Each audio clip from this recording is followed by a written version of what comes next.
The Atlantic wind whipped off the ocean, carrying the scent of salt and money. It was a specific kind of smell, Marion Penhaligon decided, crisp, cold, and entirely indifferent to whether or not you were shivering. She stood at the wrought iron gates of the Vance seaside manor, clutching the handle of her oversized knitting bag.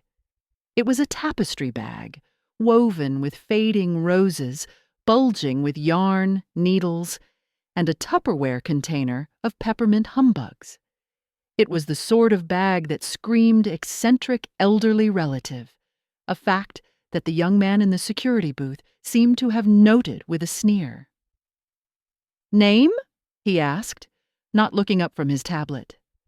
"Marion Penhaligon," she said, her voice soft, fighting against the roar of the surf. "I'm the bride's grandmother." The guard finally looked up. He scanned her, the sensible beige orthopedic shoes, the heavy wool coat that had seen better decades, and the silk scarf tied around her silver curls to protect them from the wind. He looked past her to the rusted sedan that had dropped her off, an Uber, not a limousine. "Penhaligon," he muttered, scrolling. "Right. You're on the tertiary list. No valet for tertiary guests.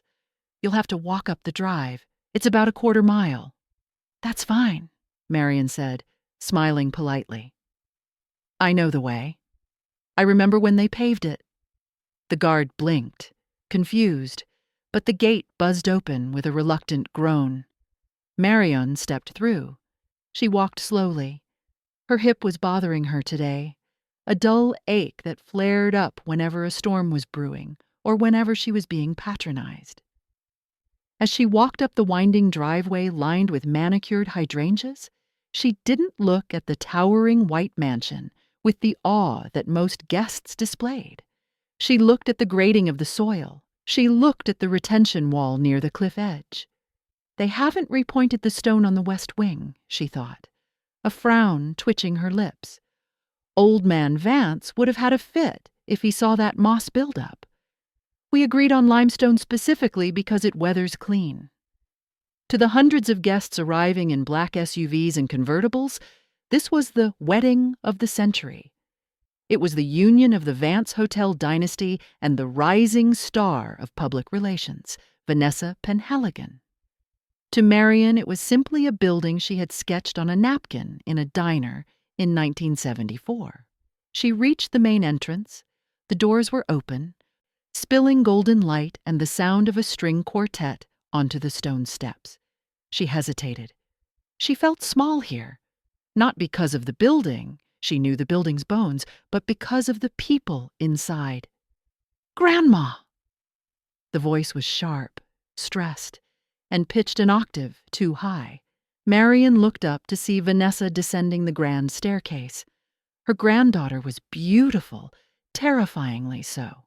She wore a white power suit that cost more than Marion's car, her hair slicked back in a severe modern bun. She held a clipboard like a weapon. "Vanessa, darling!" Marion beamed, reaching out. "You look—" "Grandma, why are you walking?" Vanessa hissed, rushing down the last few steps to intercept her before she could reach the gathered crowd of socialites in the foyer. She grabbed Marion's elbow, steering her firmly toward a side door. "I sent a car. The driver got lost, dear. It was fine. I liked the walk." "You're wind-blown. You look—" "Frantic," Vanessa whispered, glancing over her shoulder to ensure no one important was watching. Her eyes landed on the floral knitting bag. "And that? Why did you bring that? I told you the videographer is doing candid shots today. That bag ruins the aesthetic."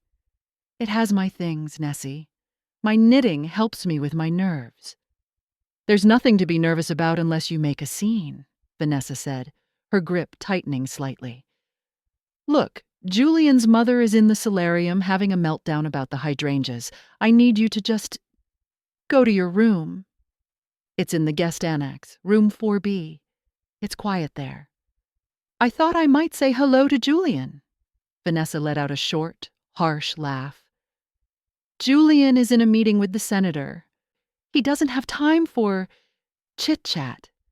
Please, Grandma, just for this weekend. Can you try to be less— She gestured vaguely at Marion's entire existence. Less this? Marion looked down at her sensible shoes. The joy of seeing her granddaughter began to curdle in her stomach, heavy and cold. Of course, dear, Marion whispered. I'll go to the annex. Thank you, Vanessa said, already turning away, tapping on her headset.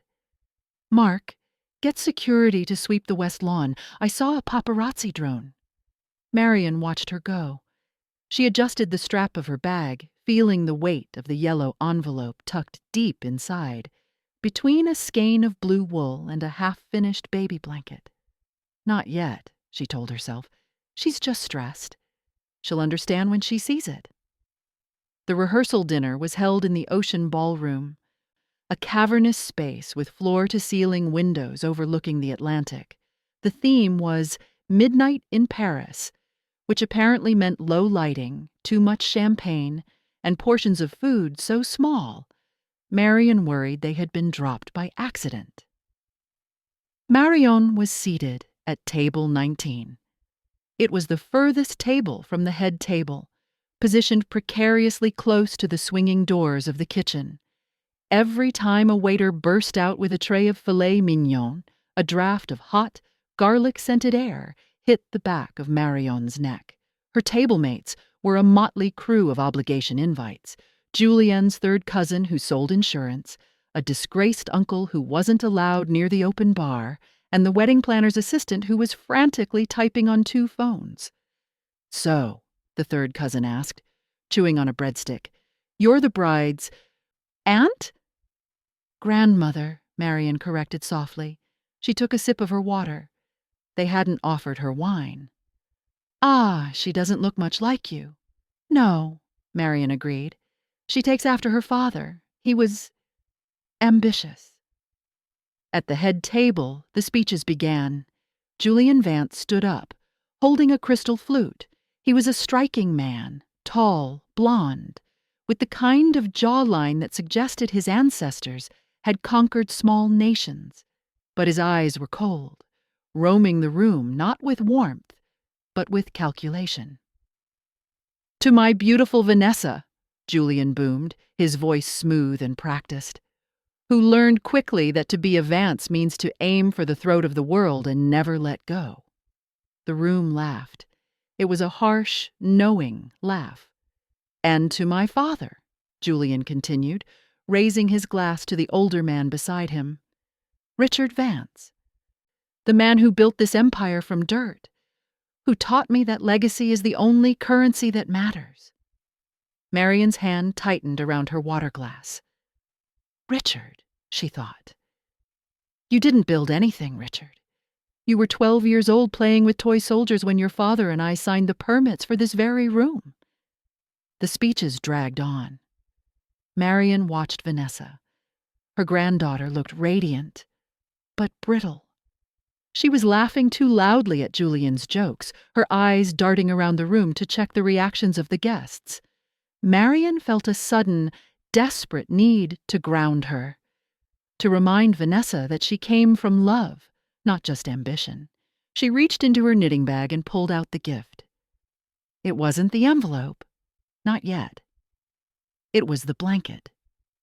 She had spent 6 months knitting it, a complex, double-woven cashmere throw in the exact shade of blue Vanessa had loved as a child. It was soft, heavy, and eternal. As the dinner wound down and guests began to mingle, Marion stood up. She navigated the sea of tuxedos and silk gowns, clutching the folded blanket to her chest. She reached the head table. Vanessa was talking to a woman with a diamond necklace thick enough to choke a horse. Nessie, Marion said softly. Vanessa turned. Her smile dropped instantly. Grandma, what are you doing? We're in the middle of— I wanted to give you this, Marion said, holding out the soft blue bundle. For your new home. I made it. It's the pattern your mother taught me. The woman with the diamonds looked at the bundle with mild amusement. oh, how rustic. Vanessa's face flushed a deep, angry red. She snatched the blanket from Marian's hands, not to hold it, but to hide it. She shoved it under the table, kicking it behind her chair with her heel.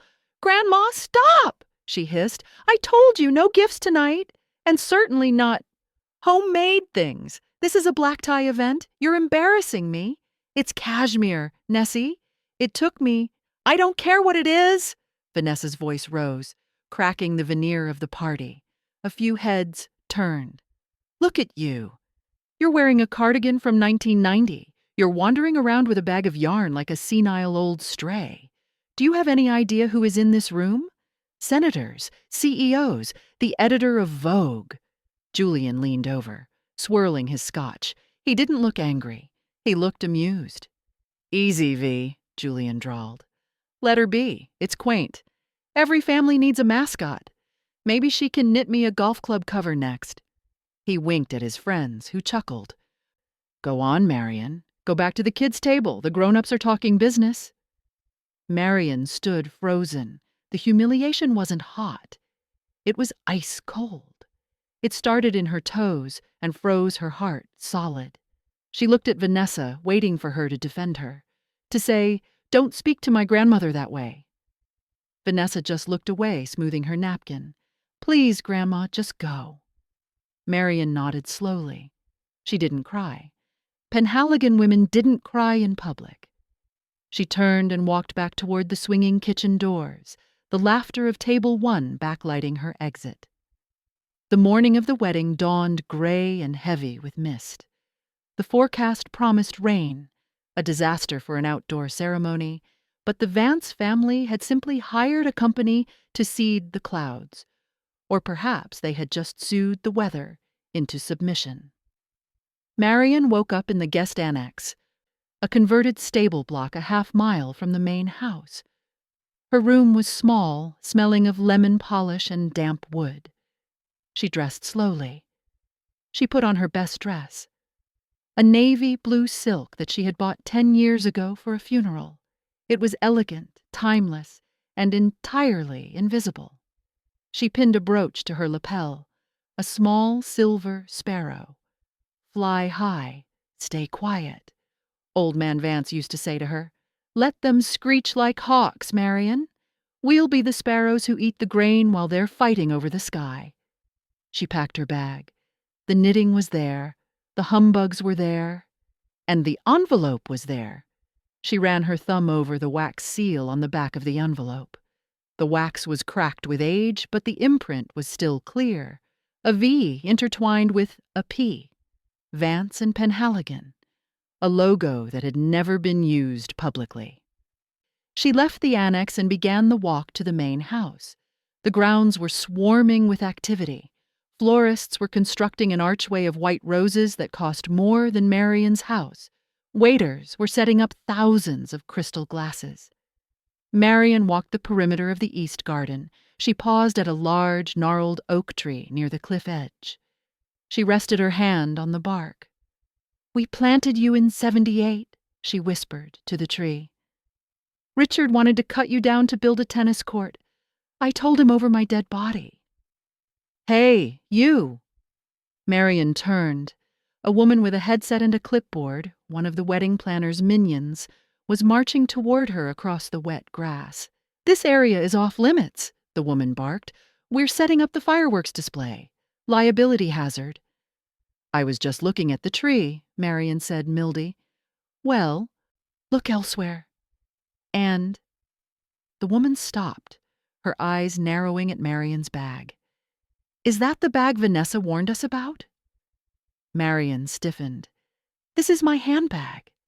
It's enormous. It's going to look terrible in the aisle shots." Vanessa gave strict instructions. All non-formal bags are to be checked at the cloakroom.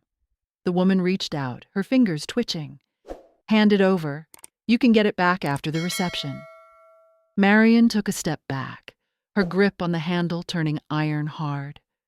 "No," Marian said. Her voice wasn't loud, but it had a sudden, sharp edge that made the planner blink. "Excuse me, it wasn't a request." I said no, Marion repeated. She stood up straighter.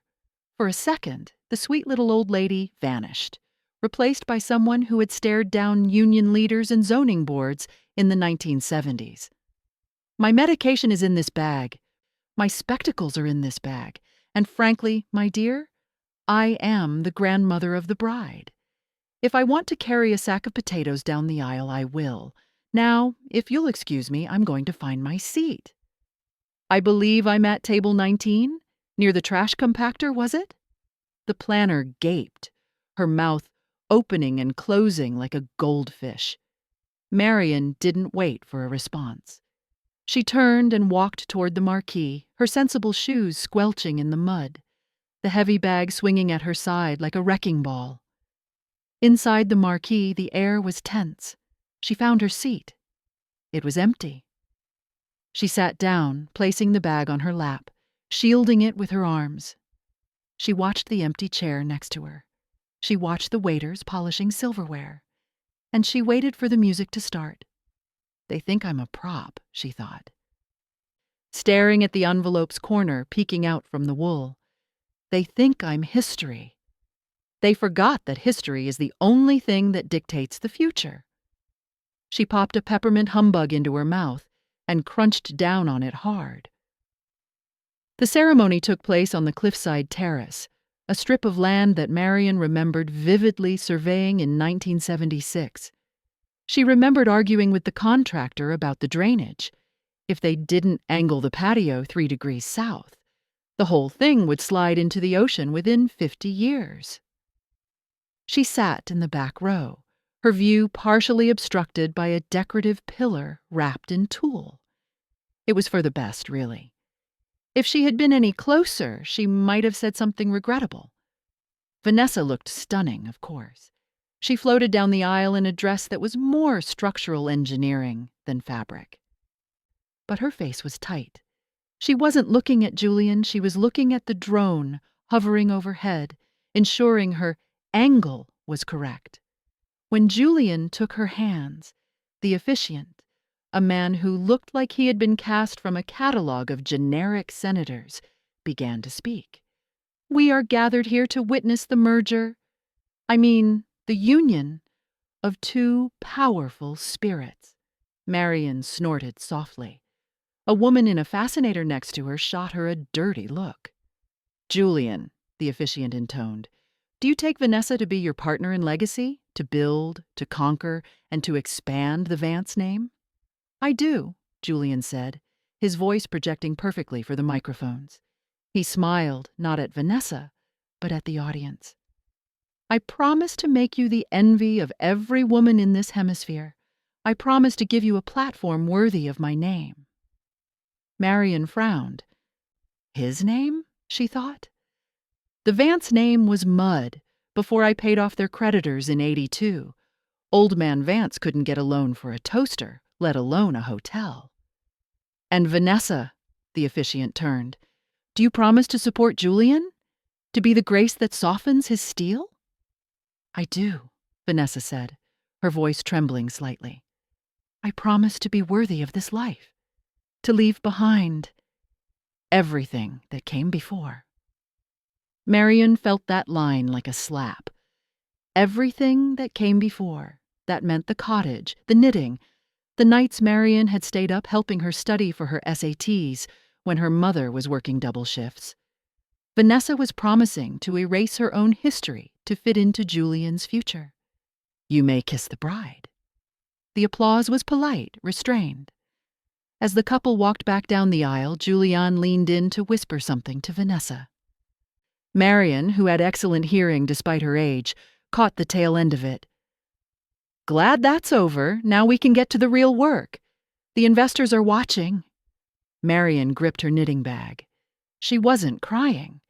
She was calculating. The cocktail hour was held in the rose garden. Waiters circulated with trays of hors d'oeuvres that were essentially specks of food on large ceramic spoons. Marion managed to snag a mini crab cake. It was cold. She found a quiet spot near a large rhododendron bush. It offered a good vantage point of the patio while keeping her hidden from the wedding planner's hawk-like gaze.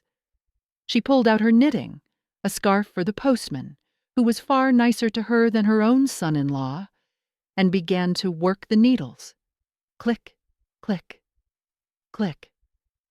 "I'm telling you, Richard, the ink is dry," the voice drifted over the hedge. Marion froze. She knew that voice. It was Richard Vance, Julian's father and the current CEO of Vance Hotels. "Keep your voice down," another man replied. Marion peered through the leaves. It was a man in a gray suit she didn't recognize. Slick, oily, holding a scotch. "Relax, Sterling. Nobody's listening. The old biddies are deaf and the young ones are drunk," Richard laughed. He lit a cigar, the smoke drifting into Marion's face. "Monday morning we announced the sale. And the demolition permit?" "Approved," Richard said, sounding smug. "We sell the seaside manor to the condo developers. They tear it down, put up luxury high-rises. The land value alone is worth triple the hotel's operating revenue." Marion's heart stopped. "Tear it down?" "But—" Sterling hesitated. "What about the sentimental value? It's the flagship property." "Julian's grandfather built this place," Richard snorted. "My father was a sentimental fool. He built a money pit. He always prattled on about architecture and soul. Soul doesn't pay for Julian's polo ponies. We dump the asset, take the cash, and rebrand. Vanessa doesn't know, obviously. She thinks she's becoming the queen of the manor. She'll find out when the bulldozers roll in next month." "Ruthless, Richard. I like it."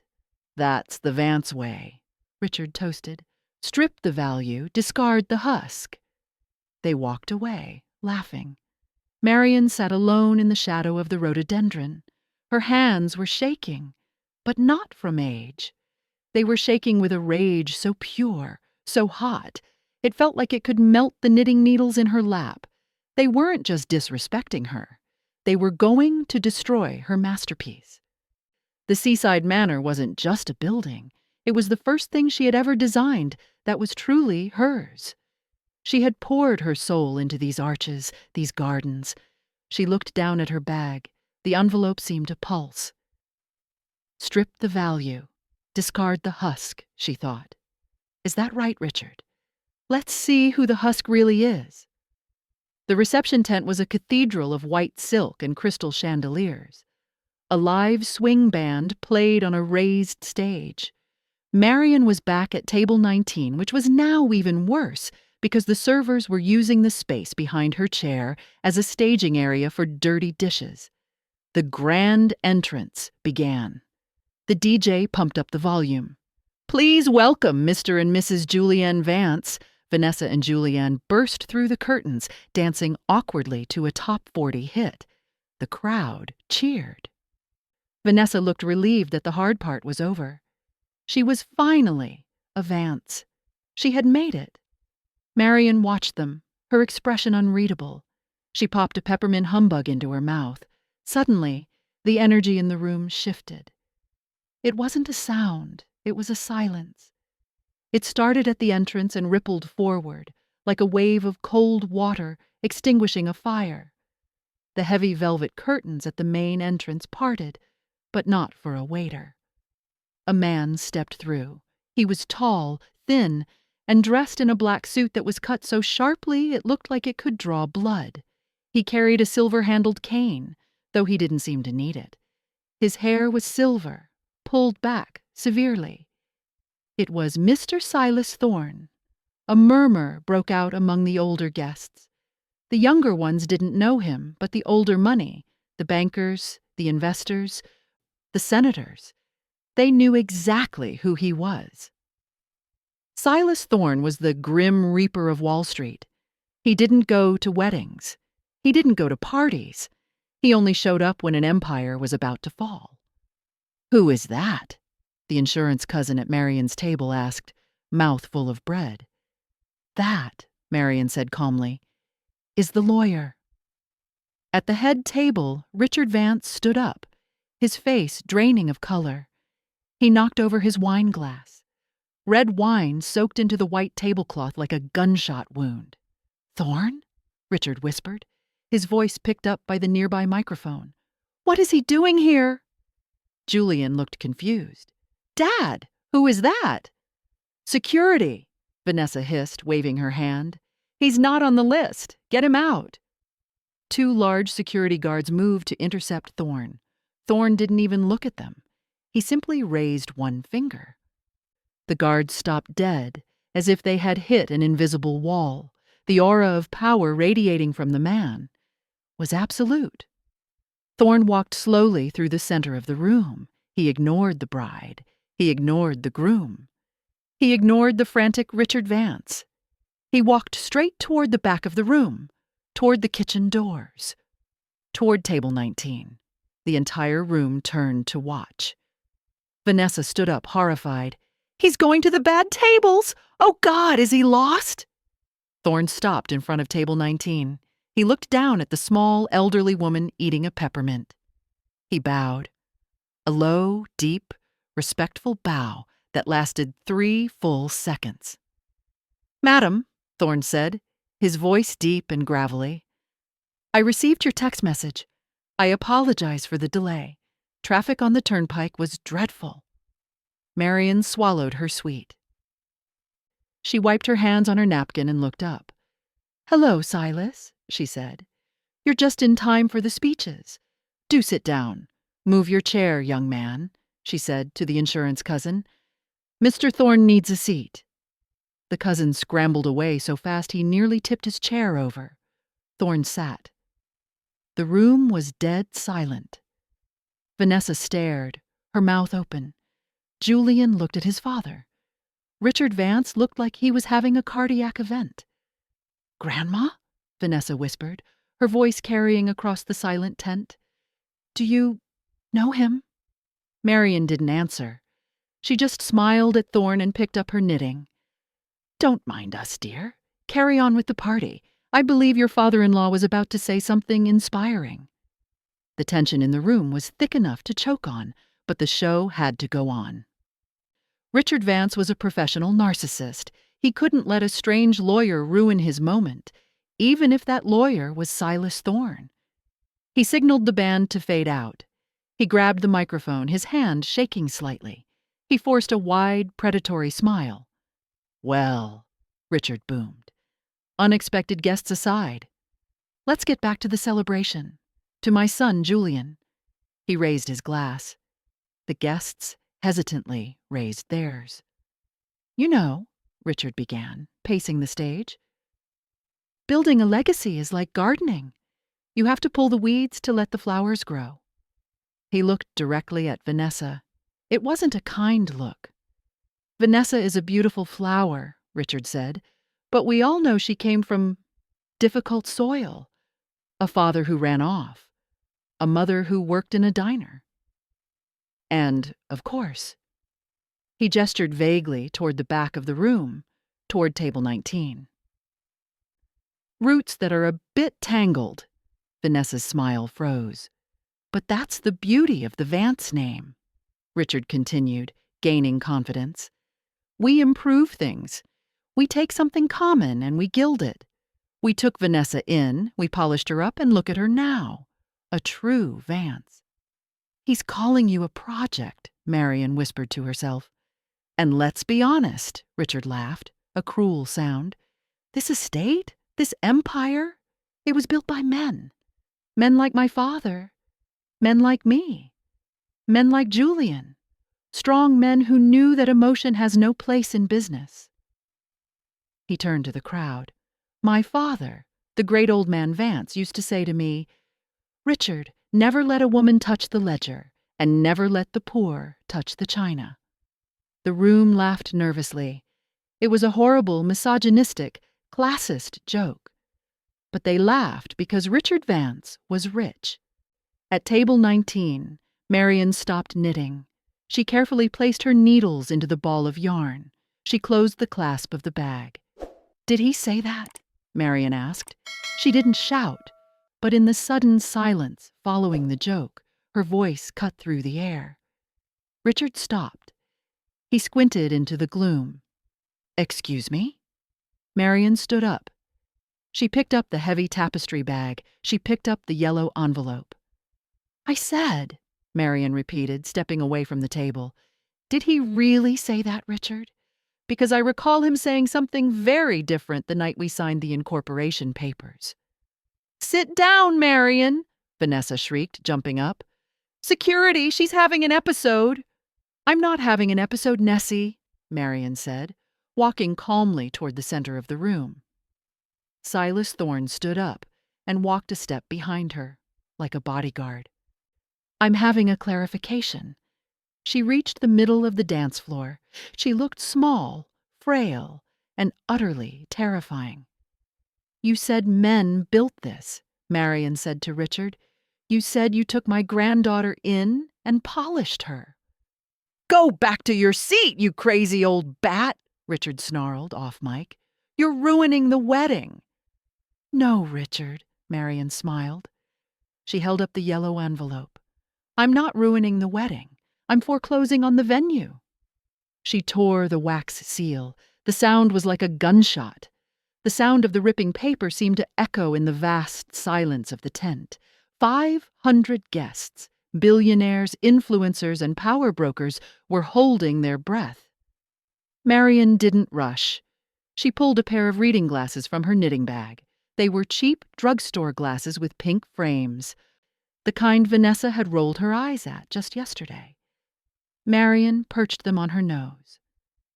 "This," Marion said, her voice steady, "is a letter from your father, Richard. Thomas Vance. My dear friend Tommy." Richard Vance turned a shade of purple that clashed violently with his silk tie. "Security! Get this senile woman out of here. She's forged something. She's insane." 2 guards took a step forward. "I wouldn't," Silas Thorne said. He didn't shout. He simply spoke into the space, his voice like a closing gavel. "As the executor of the Thomas Vance estate and the senior partner of Thorne Wathers and Associates, I can verify that the document in Ms. Penhaligon's hand is the original, notarized deed of trust from 1974. Any man who touches her will be facing a lawsuit that will leave his grandchildren in debt." The guards froze. They looked at Richard, then at the terrifying lawyer. They took a step back. Marion smiled. "Thank you, Silas." She unfolded the paper. It was yellowed, creased, and covered in the heavy, looping handwriting of a man long dead. "For those of you who don't know," Marion addressed the crowd, "Thomas Vance didn't build this hotel. He didn't have the money. He was a dreamer with a gambling debt. I was the one with the mathematics degree. I was the one who designed the blueprints on my kitchen table while bouncing my daughter on my knee." She looked at Vanessa. Vanessa was trembling, her hand covering her mouth. "Read it," Silas prompted gently. Marion looked down at the page. "My dearest Marion," she read aloud, "if you are reading this, it means my son Richard has forgotten where he came from. It means the Vance ambition has finally choked out the Vance heart." A gasp went through the room. Richard looked like he wanted to vomit. "I, Thomas Vance, acknowledge that Marion Penhaligon is the sole architect of the Vance Seaside Manor. Furthermore, I acknowledge that the initial capital for the Vance Hotel Group was provided by Marion from her inheritance, which she entrusted to me when no bank would touch us." Marion looked up. "I sold my parents' farm to buy this land, Richard. Every brick in this building was paid for by humble, simple money." She continued reading. "Because Marion is a woman of uncommon grace, she refused a public partnership. She wanted to raise her family in peace. She trusted me to be the face of the company, but trust must have insurance." Marion turned the page. Her eyes hardened. "Therefore, this document serves as a silent partnership agreement. It grants Marion Penhaligon a dormant 51% controlling interest in Vance Holdings.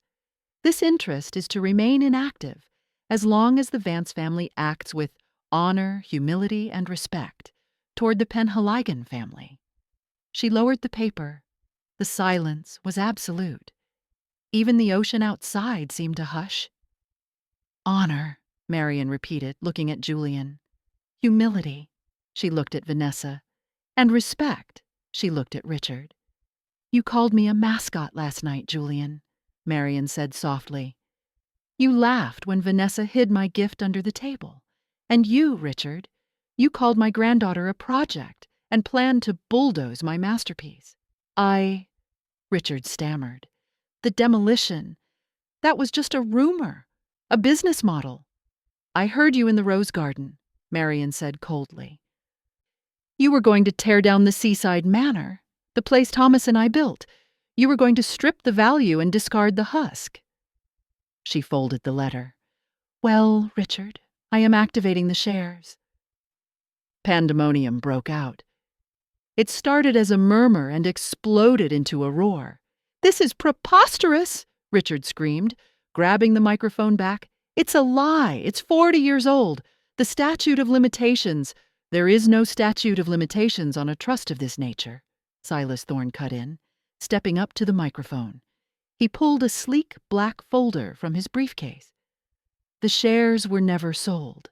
They were merely sleeping. Ms. Penhaligon has just woken them up. As of 5 minutes ago when I filed the electronic motion, Marian Penhaligon is the majority shareholder of Vance Hotels." Julian dropped his champagne glass. It shattered on the dance floor, shards of crystal skittering across the polished wood.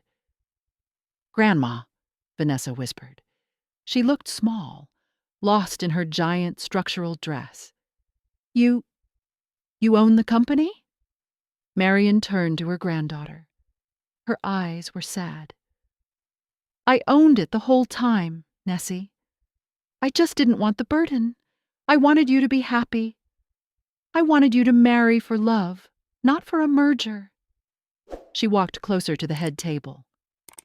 "I tried to give you the blanket," Marian said softly. "It wasn't just a blanket. Inside the lining I had sewn the deed to this house. I was going to give you the seaside manor as a wedding gift. Free and clear. Yours." Vanessa let out a choked sob. "Oh my God. But you hid it under the table," Marian said. "You were ashamed of it. Just like you were ashamed of me." Marian turned back to Richard. The sadness vanished, replaced by the steel of a CEO. "Silas, what is the first order of business?" Silas checked his watch. "Well, Madam Chairwoman, the board is currently in breach of the fiduciary duty to the majority shareholder by conspiring to destroy the company's flagship asset." "Excellent," Marian said. She pointed a knitting needle at Richard Vance. "Richard, you're fired." "You can't." "I can. And I just did. Pack your office by Monday and take your legacy speeches with you." She turned to Julian. The groom was pale, sweating profusely. "And you, young man," Marian said, "you married my granddaughter. That makes you family. I don't fire family." Julian let out a breath of relief. "Thank you, Marian. I knew you were—" "However," Marian interrupted, "I am freezing your assets. The company credit cards, the expense accounts, the polo ponies. Gone. If you want to work at Vance Hotels, you can start Monday. We have an opening in housekeeping. I believe the uniforms will fit you." Laughter. Actual laughter from the back of the room. The waiters were grinning, the guests were whispering, delighted by the carnage. "This isn't happening!" Vanessa cried, grabbing Julian's arm. "Julian, do something!" Julian pulled his arm away. He looked at Vanessa with sudden, naked disgust. "Do something? Your grandmother just bankrupted me. You told me she was a nobody. You said she was a senile old woman. I didn't know." "You should have known," Julian shouted. "She's your family, you idiot!" The crowd gasped. The mask had slipped. The perfect couple was disintegrating before the first course had even been served. Marian watched them, her heart breaking for Vanessa. But knowing this lesson was necessary. "That is enough," Marian said. "The wedding is over. The party, however, She looked around the room. Is just beginning, but under new management. The reception did not continue as planned. Richard Vance stormed out, followed by his weeping wife and a team of frantic lawyers. Julian Vance retreated to the open bar, where he proceeded to get drunk and loudly complain to anyone who would listen until security, now taking orders from Silas Thorne, escorted him out. Vanessa sat alone at the head table. The centerpiece of white roses sat in front of her like a barrier. Her friends had drifted away, sensing the shift in power. They were now lined up at table 19, trying to introduce themselves to Marion. Marion didn't want to talk to the socialites. She sat with the insurance cousin who was having the best night of his life, and the wedding planner's assistant who had brought Marion a fresh cup of tea. After an hour, the crowd began to thin. The DJ had packed up. The silence of the ocean returned. Marion stood up. She walked over to the head table. Vanessa didn't look up. Mascara was running down her cheeks. "He left," Vanessa whispered. "Julian left with his best man. He said he needs to consult his legal team about an annulment." "Better now than in 5 years, Nessie," Marion said gently, sitting in the empty chair beside her. "I ruined everything," Vanessa said, picking at the tablecloth. "I treated you like garbage. I was so desperate to be one of them. I wanted to be important." "You were always important to me," Marion said. She reached into her knitting bag. She pulled out the blue cashmere blanket. She had retrieved it from under the table where Vanessa had kicked it the night before. She placed it on Vanessa's lap. "It's a bit dusty," Marion said, "but it's warm." Vanessa touched the wool. She broke down, burying her face in the soft fabric, sobbing uncontrollably. "I'm so sorry, Grandma. I'm so sorry." Marion rubbed her granddaughter's back, just as she had when Vanessa was a little girl with a scraped knee. "I know, dear. I know." Silas Thorne approached the table. He held a glass of champagne. "Madam Chairwoman," he said softly, "the car is ready. Shall I take you back to the cottage?" Marion looked around the empty ballroom. She looked at the high ceilings she had designed. She looked at the view of the ocean she had fought to preserve. "No, Silas," Marion said. She stood up, pulling Vanessa up with her. "I don't think I'll be going back to the cottage tonight." She wrapped the blanket around Vanessa's shoulders. "This is the presidential suite, isn't it?" Marion asked, gesturing to the grand staircase. "It is," Silas nodded. "Traditionally reserved for the CEO." "Good," Marion said. "Have housekeeping make up the beds. My granddaughter and I are staying." She took Vanessa's arm. They walked toward the stairs together, the broken bride in her ruined dress, and the tiny old woman with the knitting bag. As they ascended the stairs, Marion paused. She looked down at the empty table 19 near the kitchen doors. "Silas," she called down. "Yes, madam." "Tomorrow morning have that table burned, and tell the kitchen I want a proper breakfast. Bacon, eggs, and toast. None of those tiny spoons." "Consider it done." Marion smiled. She patted Vanessa's hand. "Come on, Nessie," she said. "Let's go look at the view. It really is quite spectacular from the top." Vanessa leaned her head on Marion's shoulder. "I love you, Grandma." "I know," Marion said, looking at the portrait of Old Man Vance hanging in the hallway. She winked at the painting. "Now let's get some rest. We have a company to run in the morning,